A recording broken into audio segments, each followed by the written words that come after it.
I'm CJ, I'm an alcoholic. Hey, CJ. And this picture up here, which I'll tell, there's a story about it, it's the last place I ever bought alcohol. And it's on Lamar Street in Memphis. And, but there's a story that brought me to the weekend that my last relapse and my last coming out of the relapse, my last time I got sober. So I was, my family life, my father was a preacher. I didn't grow up with alcohol, didn't grow up with I had an absolutely normal family life. I can't blame any of my drinking on any problems at home. No neglect, no abuse, no history of anything, even in the extended family. There was just nothing. So my first drink, I was in high school, went on a camp out with some friends. They poured me, and I didn't know we were going to be drinking, but hey, okay, I'm up for whatever, I'm 17, I guess. And so they poured me a little bit of Everclear in a Dixie cup with some grape juice, drank it. They said, how do you feel? Okay, we'll get up, try to walk to that tree. And I could, and it was great. Loved it. Like, okay, Everclear's my drink. I like this. I can do this. I didn't know Everclear, vodka, whiskey, it didn't make any difference to me. So, but even then, it was a party thing. It wasn't any kind of, I didn't feel the craving or the need to go grab another drink or anything like that. It was just a normal thing. Went in the Navy, was in the Navy for 7 years, and there we drank import and just normal things. Got married while I was in the Navy, and loved it. Was married, had 2 kids, got out of the Navy. My wife switched teams, and so not much, and that started a series of divorce, marriage, chaos. She's a great mother, best mother you could ever ask for my kids. So I'm fortunate in that, but I got remarried, and eventually it was my third wife, and we ended up getting into the party scene pretty heavily. At 38 years old, I was introduced to drugs for the first time. Before that, I'd smoked weed, I think, once. That was it. But within a couple of months, I was going to rehab. And before that, it was my lifelong dream to have my own company, build machines and all that stuff. So me and some friends started a company, and I sold my part out and used the money to go to rehab. They came up with that business did $70 million worth last year, and they're all retired millionaires. And if I look back, I try not to have regret. They did what it took. But drugs and alcohol and all that was more important to me. And so there I was, So I went to Sante. That was the first time I ever went to 12-step meeting. First time I ever heard the promises. First time I ever heard the words rigorous honesty. Rigorous honesty. What is that? That's not going to work. I'll lie. I don't even. That's impossible. Rigorous honesty. But so I went to Sante. Got out. The drugs were kind of hitting. Well, they were kind of more hit than miss, honestly. I was traveling for work, and I learned how to find drugs in every major city in the U.S. I knew the neighborhoods. There's one gas station. You look for that gas station. If that gas station is next to a particular fast food store, you're going to find it. And I got into some. It was, and for me, the drinking part. I would start with drinking, and I would think, oh, it's a good time to go do drugs. It always started with the drinking, and then it was the drugs, just every time. And the drugs were too much, they were illegal, too difficult to find, too expensive. But after a few drinks, it made perfect sense that this is the next logical thing to do. And I went to some bad neighborhoods. I was in Topeka one time, and you kind of know some people or whatever. So I go up knocking on the door on this porch, where somebody came out of before, and there was a dog on the porch, nice dog, I'm petting, They come out, well, there was no lights on. I didn't know it was this evil pit bull that hated white people. They're like, I can't believe that dog can take, I'm just like, oh, hey, go, nice puppy. But the thing is that my desire to use outweighed any thought of self-preservation. There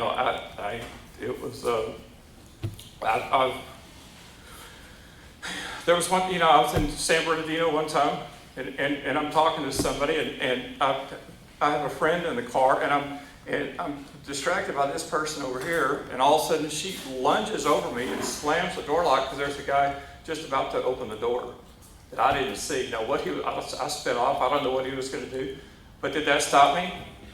No, make a block. See, and there's somebody else there, and it just keeps on going. The insanity of it is just, it's crazy. In Nashville, I was up on, there's a place called Green Hill. There's no street lights, there's hardly any lights at all. But I want something, I'm okay. Somebody gets in the car and all of a sudden somebody's tapping on the window with a 9mm because the guy in the car owes them money, and I think everybody's just gonna die, But what do? I do what it takes to get drugs. I would just keep coming back. I would not, once I started looking for it, I would not give up.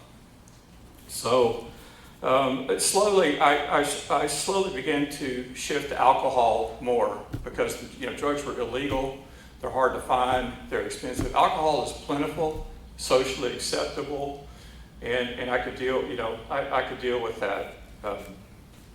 I had a girlfriend for quite a while, and I noticed that previously I didn't drink alone. I didn't drink at home. Drinking was not a big deal, but it slowly became a big deal. And it took me 3 years to realize that she was an alcoholic. Her son told me, and I didn't realize that. All of a sudden it was normal to drink wine with breakfast in the morning and just drink all day. And then COVID hit. COVID hit, and now we're at home. Well, there's nothing to do but drink, and it got pretty bad.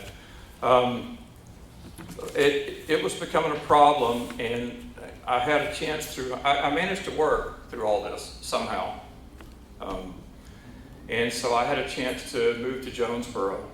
And even Craig and I'd been here before doing some work at some of the companies, and so I knew Craig had was a dry county. And I thought, okay, well, nobody knows me, it's a small town, there's no drugs in Jonesboro. And I could go to Memphis if I need to, but that'll be a deterrent. The fact that it's a dry county will be a deterrent, and that'll help, And I even started that's when I started using CJ. Now CJ was helpful because I would be in a lot of conference calls with big companies. There'd be a lot of people, there'd be a lot of Chris's and Christophers. But CJ was convenient to change to with a new company, coming to a new town. It was just kind of a way to try to leave the past, But the insanity still continued. I was in a project in Washington Town, New York, one time, and I used to travel with my dog Jojo, that some of you may remember. I found it was great to drink and drive with a dog because the police like dogs. They don't want to take a guy and his dog to jail. And so one time me and Jojo were riding around. I'm staying at the Super 8 and I can't find it. I've been staying there for 2 weeks, can't find the Super 8.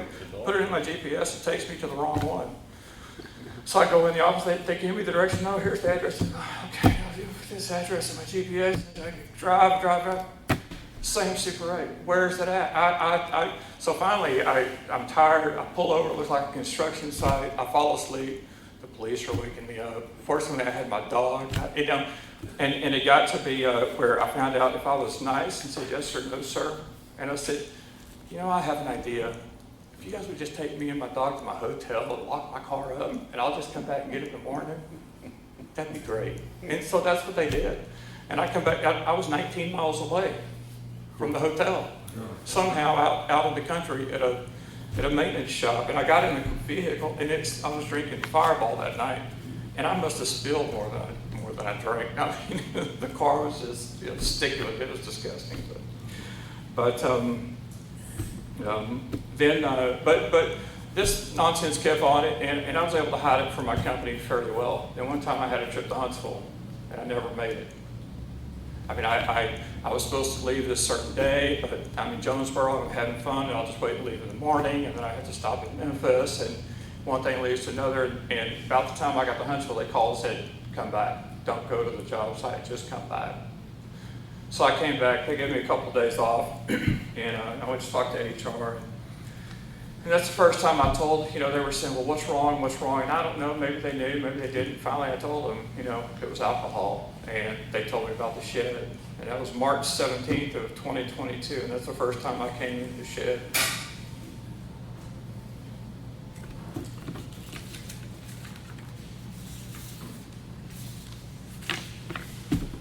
And here again, I heard the promises. And after hearing how it works, and hearing the promises, they're the same in all the meetings. And they have been since 2004 when I first heard them. And hearing them again after all these years, it's like stepping into a warm bath. It's amazing the comfort that comes from just hearing those familiar words. But again, you guys were talking about rigorous honesty. It's like, we got to give up on this. This is not going to work, this rigorous honesty thing.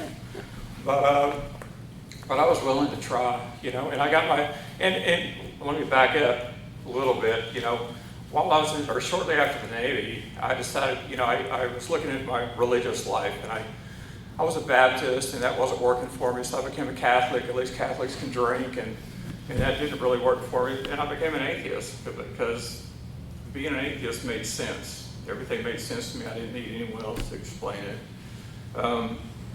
So when I came in here, I was an atheist. Not knowing how that's going to work, but I said, well, I'll just use the group as my higher power until something else happens. And so one time I had a motorcycle, and I was going to drive up to Calico Rock, and I had not been out of the county since, so this is a couple months later. So I drive up there, and I think, well, at some point I'm going to have to stop and get gas, or what if there's beer in the convenience store and whatnot. So I'm driving, I'm low on gas, I stop and get gas, use the restroom, come out, get on my bike, take off, and I realized I never did look to see if they had beer. I don't know if they did or not. And it was at that moment I realized that there must be something helping me, something greater than myself. Maybe I'm not doing this alone. And if I could just have that glimpse of a higher power, that was enough. I was going to hold on to it. And that's what I've done. I have held on to that and just tried to nurture it and grow it as time progresses.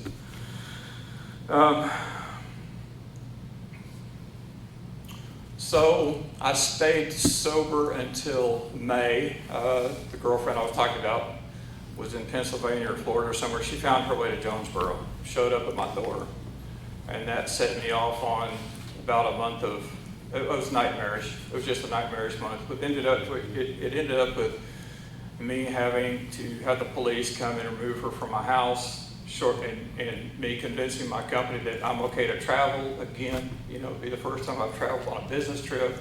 I came in here and passed around my original white chip saying I don't need a new one, just if y'all would just bless the one I already had. A bunch of you guys were here, probably remember that. Got on a plane, went to Phoenix. So, and I had been drinking the month before, so I had about 4 days of sobriety probably when I went to Phoenix, And I wasn't real convinced. I wasn't looking for a meeting. So it was a Sunday morning, and I like to find the local cafes, so I found a place called Gene Harlow's, local favorite eatery. I sit down, and they come by and offer me a free Bloody Mary. Just like, what am I supposed to do? It would be rude to turn it down. So there we go again. And that trip was a nightmare. One of my worst experiences drinking, most memorable, is it was Memorial Day, and I'm looking for a place to drink, and I find this little bar, this little hole-in-the-wall bar, and I go in, I'm having a good time, and I find out later it's a gay bar. They weren't flying any of the flags or anything like that, and I'm fine. and I'm having a fine time and drinking, and there's food and all that stuff, and I'm talking to somebody, and I'm like, well, bitch, I use the word bitch. I found out that is not the word. You know, there's certain words and certain people you can't use. Well, that was the word that I should not have used. So they're getting all upset. I'm like, oh, I'm just joking. Okay, whatever, I don't care. You know, I don't know. I remember it was about 9 o'clock, and I remember spilling a drink, and all of a sudden I'm just ready to go. I remember walking out the back door at about 9 o'clock, waking up on a bench somewhere at 3 o'clock in the morning. No clue as to where I was. Couldn't remember the city. Didn't have a cell phone. I had my wallet. No cell phone, no car keys. I'm like, am I in Dallas? Am I in New York? California? Where am I at? You know. So I just started walking around this apartment complex, and it had some really foul-smelling trash. And every time I smelled it, I knew I was just making a loop. But I just kept making a loop because I'm looking for my vehicle. It's got to be here somewhere. So finally, I make my way out of there and through several more apartment complexes. And I asked somebody, where's that bar? And I didn't want to say gay bar. Like, where's that bar? Which one? Okay, that's the gay bar. Like, okay, well, it's right down here. So I go down there, and there's my vehicle. So my keys have to be there somewhere, So it was just madness. So never did find the keys. 4 o'clock in the morning, I'm knocking on the door. Somebody's there, opens it, and has my phone. Magically. So got my phone back, got a ride back to the airport, got another rental car. When the tow truck driver came for the car, I convinced him to say it was the barbecue place next door and ran out of gas or couldn't start or something, to save myself the embarrassment of where it really was in front of the bar, didn't I? So that trip was a nightmare, but finally I'm going to come home, and I missed my flight. But I've got this really nice Challenger RT car, it's fast. I'm like, it's a fine day to drive from Phoenix to Jonesboro. I'll just drive. So I'm driving in this fine car and going through Albuquerque. I think I stopped at a grocery store to get something to eat. Didn't know that they had alcohol. Well, I might as well get a pint of vodka, because why not, So by the time I get to Amarillo, I'm racing somebody on I-40 through downtown Amarillo at 153 miles an hour, and I take a screenshot of the dash while I'm doing it.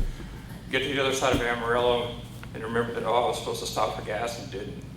So I'm running out of gas, pull over, trying to find a road. I get pulled over by the cops because I was going too slow on the service road.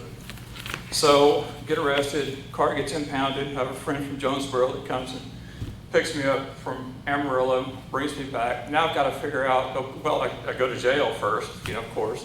The bondsman that breaks me out, we're going over there to get the stuff out of my car, and she's got a bottle of whiskey in the back, and she can tell I'm Jones. It's like, can I have a little bit of the whiskey? She just gives me the whole bottle.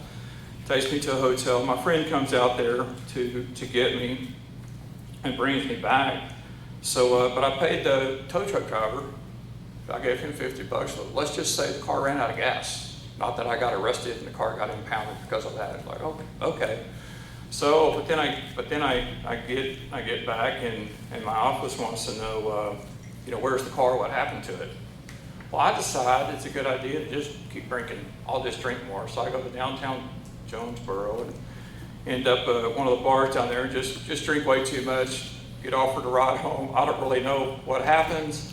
We go, across the street. A woman that I didn't know was driving my car. Somebody's following us. We get pulled over. It's all about drugs. They're searching my car for drugs and they find some. They don't ask any questions. They take me to jail. I got arrested twice within 6 days. So here I'm in jail, and that was one of the lowest points of my life. I got out, and there's a lot of drama that ensued with that. My attorney subpoenaed the body cam footage, and they were working as an undercover and all this kind of stuff. So those charges were dismissed. My charges in Amarillo were never filed. They never filed the charges for some reason. But I had an interlock on my vehicle for two years until the statute of limitations, wore off.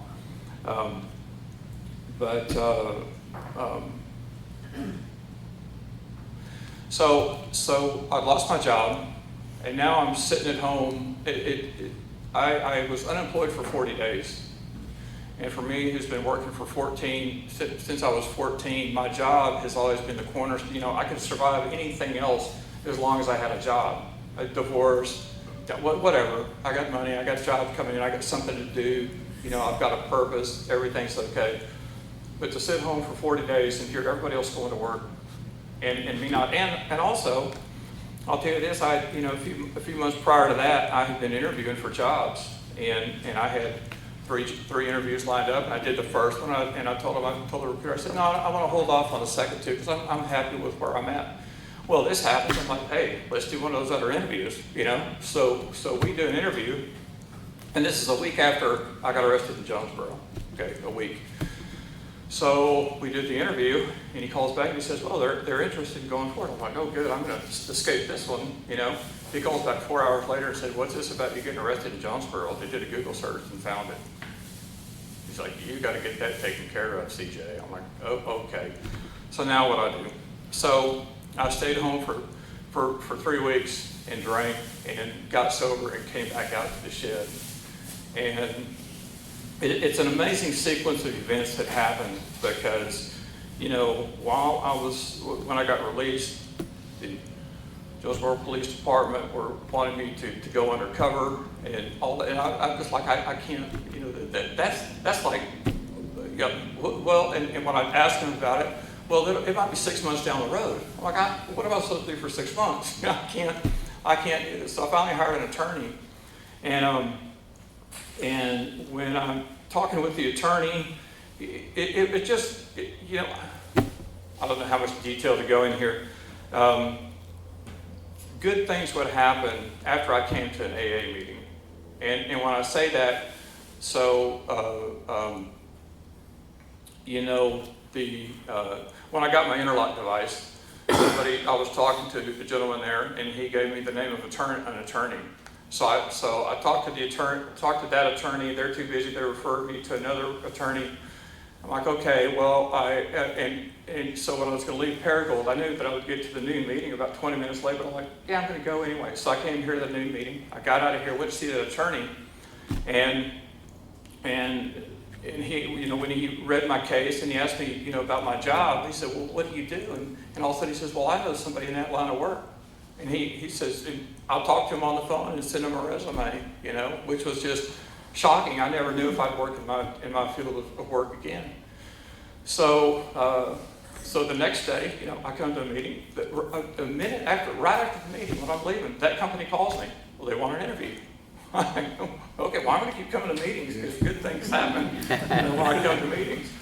So it was humbling to walk in, you know, for the interview, and him to say, you know, there's two parts of your life. There's your professional life and your personal life. And he said, you know, professionally you have really great reviews, but personally you have a reputation of being unreliable. But they still hired me, and so to that company here in Jonesboro, I owe a lot. He hired me knowing what I had gone through, and I was just up front and told him everything. They allowed me to come to meetings if I needed to, you know, come to a new meeting, you know, and they would ask, you know, how are you doing with? It was just a phenomenal opportunity. But so I'm working. And, you know, my story is really that that many of you have seen, is that I have multiple relapses. I have about 6 that I can name, and I know the dates because I can go through my credit card bill. One time I was writing them down, you know, at the time at the liquor store, and my sobriety date is November 13th of 23. And the nice thing is when I got to 2024, I didn't need to go through any of those statements anymore because I know there's nothing on those, you know. But I had a lot of relapses, and I would be fine here for a couple of months, and then I'd go to Branson or I'd go on a trip, and I'd see those little Fireball bottles on the cash register, you know, next to the cashier, and I'd get one or a handful, and I'd just be off to the races, you know.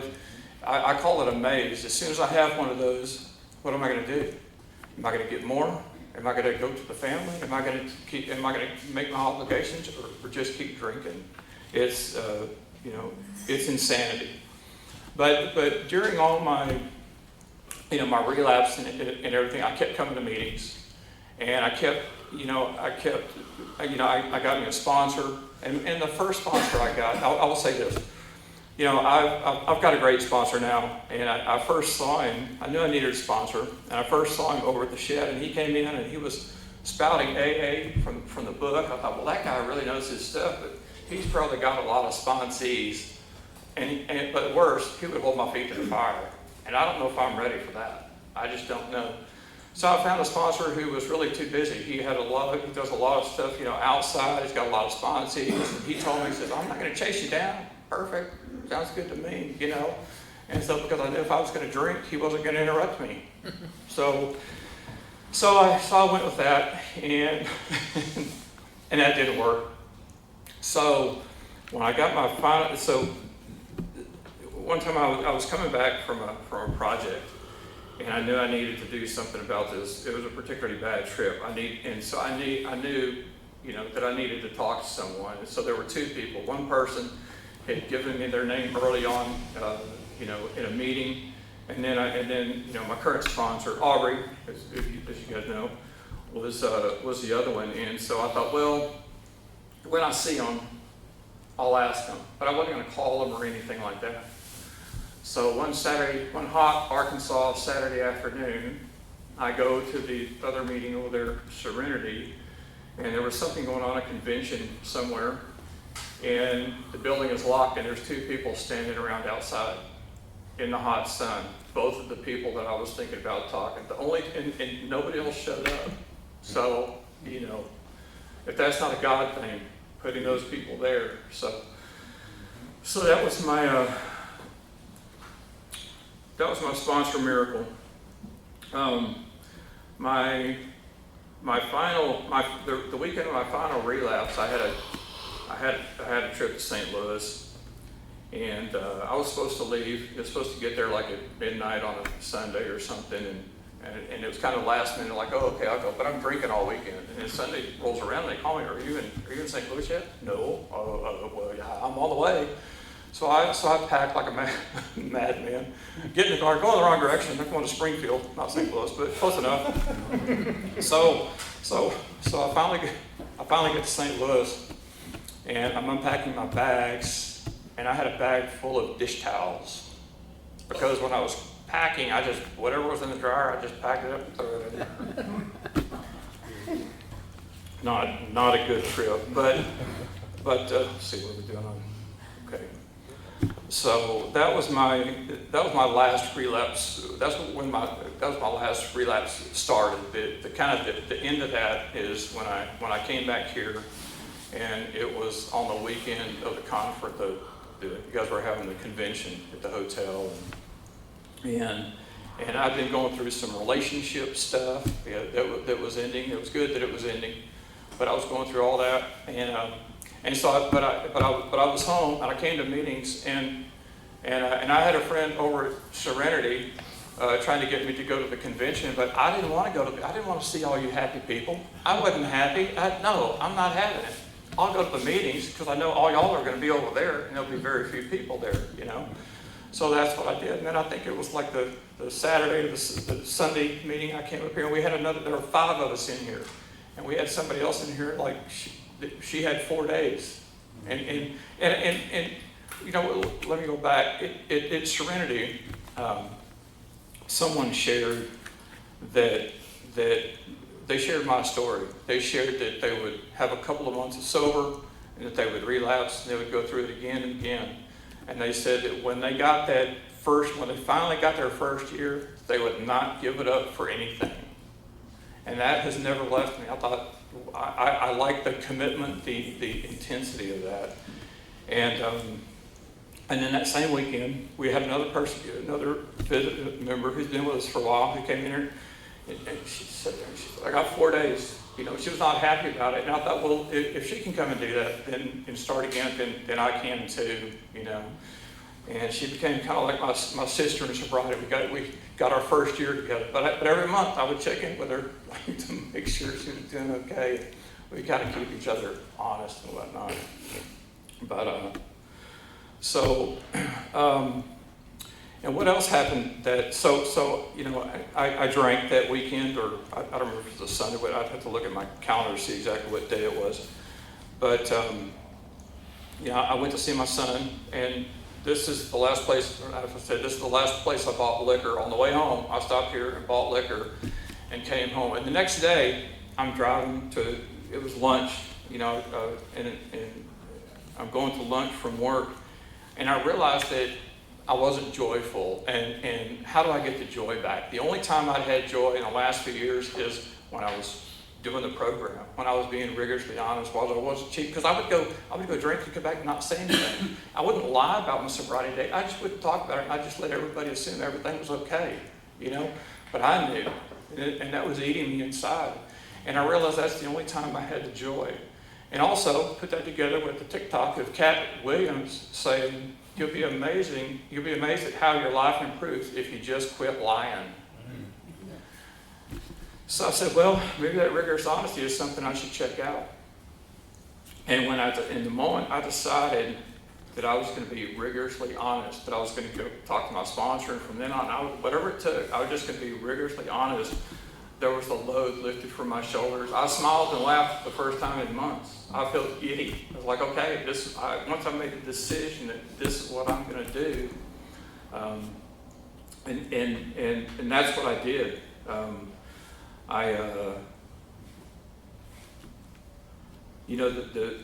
The book says that we're honest with ourselves, our higher power, and another human being. So I went to my sponsor, and we went upstairs to his office, and I told him everything that had been going on, and we prayed. And from that moment, when we share about what keeps us sober and why don't we drink, for me, I don't want to lose the joy. For the first time, I have rigorous honesty, and I can stand up here right now and know that I have no secrets. For the last year and a half, there is nothing that anybody can come at me with that's embarrassing, or I have bad decisions, probably stuff I shouldn't have done, maybe, but it's not secret. It's not anything that I have to lie about anymore. And that's it's an amazing place to be.